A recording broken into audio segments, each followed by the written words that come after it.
بلکہ اس کے مقابلے میں ان 76 سالوں میں جو حکمران مسلط ہے وہ ظالم ہے، اور مذہبی طبقے کو اس بات پر لگا دیا کہ تم خود نیک بن جاؤ، خود نمازیں پڑھو، روزے رکھو، اچھے کام کرو، بیوے بن جاؤ۔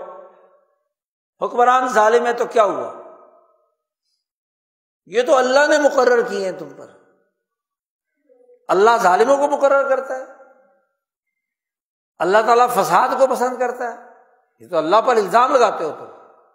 واللہ لا یحب الفساد، اللہ تعالیٰ فساد کو پسند، اور یہ 76 سالوں سے فساد زدہ،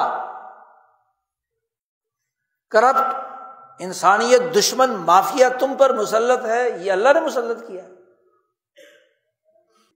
اس سے بڑا جھوٹ اور فراڈ کوئی ہو سکتا ہے؟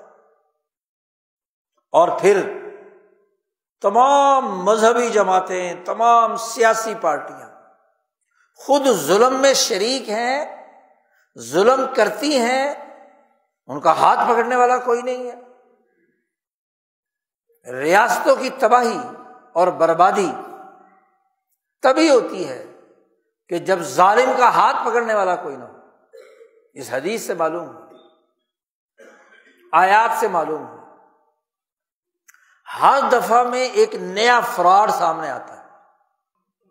ہمیں دھوکہ دیا گیا کہ ہم نے یہ ملک جمہور کے مفادات کے لیے بنایا ہے، اس لیے اسلامی جمہوریہ پاکستان اسلام کے لیے لیا ہے اور جمہوریت کے لیے لیا ہے۔ آپ بتائیں کہ اس پاکستان میں جمہور کے حقوق کی حفاظت کا کوئی نظام موجود ہے؟ ہاں، ایک مخصوص طبقے، جاگیردار، سرمایہ دار، وڈیرے، مفاد پرست، فساد مچانے والے،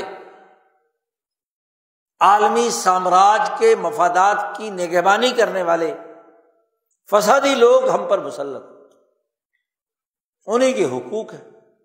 ایک بیچارہ جمہور عوام میں سے جس کا صرف ووٹ لیا جاتا ہے، اگرچہ ہر دفعہ ووٹ بظاہر عوام سے لیا جاتا ہے، لیکن ووٹ کا رزلٹ جن آروز کے قبضے میں ہوتا ہے، اصل تو وہ بیان فیصلہ کرتے ہیں۔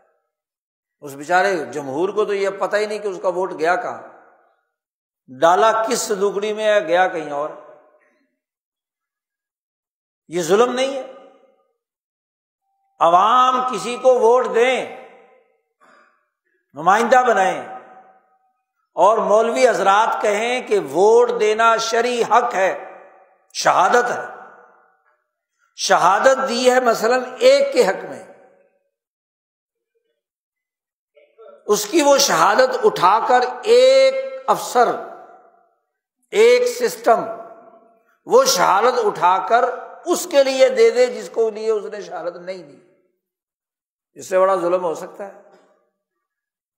عدالت میں ایک فریق کے حق میں کسی نے شہادت اور گواہی دی اور اسے گواہی کو دوسرے فریق کے حق میں استعمال کر لیا جائے، یہ عدل ہے؟